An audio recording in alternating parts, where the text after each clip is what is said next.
உண்டு உறைவிடப்பள்ளி மாணவிகள் உயர்கல்விக்காக உதவும் அறக்கட்டளை மாதந்தோறும் 62,000 ரூபாய் சொந்த பணத்தை செலவு செய்து அசத்தல். சேவை மட்டுமே இலக்கு என்றால் எந்த தடையும் தவிடுபொடிதான் என்று நிரூபித்து காட்டி வருகிறது ஆமினா பெண்கள் நலவாழ்வு மற்றும் கல்வி அறக்கட்டளை.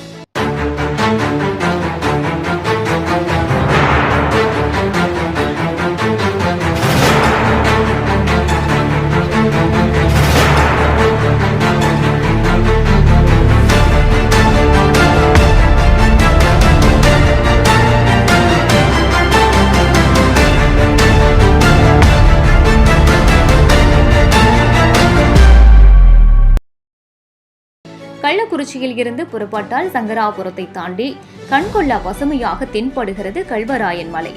கள்ளக்குறிச்சியில் இருந்து சங்கராபுரம் வழியாக சுமார் 70 கிலோமீட்டர் வரை பயணித்தால் தரிசு காட்டை அடையலாம்.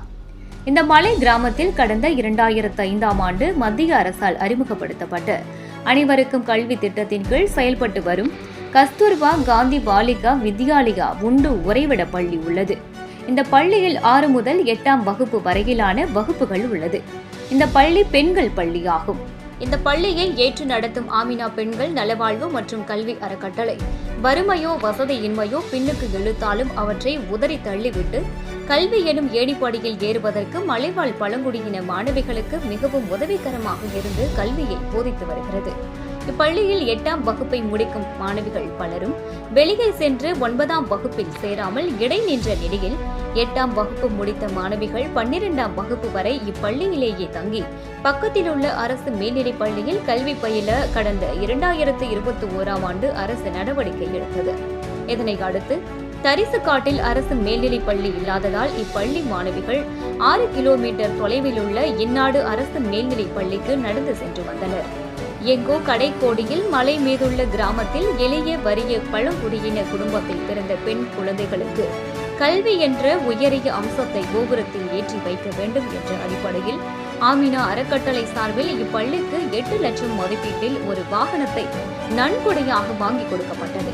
அந்த வாகனத்தில் தான் இப்பள்ளி மாணவிகள் இந்நாடு மேல்நிலைப் பள்ளிக்கு சென்று கல்வி பயின்று வருகின்றனர். இது மட்டுமா, இந்நாடு மேல்நிலைப் பள்ளிக்கு செல்லும் மாணவிகளுக்கு மதிய நேரத்தில் உணவை சமைத்து இந்த வாகனத்தில் எடுத்துக்கொண்டு போய் பரிமாறிவிட்டு வருவதும் நடந்தேறி வருகிறது. கஸ்தூர்பா காந்தி பாலிகா வித்யாலயா பள்ளியில் கால் பதித்த மாணவிகள் மேலும் பல உச்சங்களை அடைந்து சாதிக்க வேண்டும் என்ற நோக்கத்தில் இந்த வாகன இயக்க செலவிற்காக கடந்த 3 ஆண்டுகளாக மாதந்தோறும் 62,000 ரூபாய் செலவானாலும் மகிழ்ச்சி அடைவதாக ஆமினா அறக்கட்டளை தலைவர் இதயதுல்லா தெரிவித்திருக்கிறார்.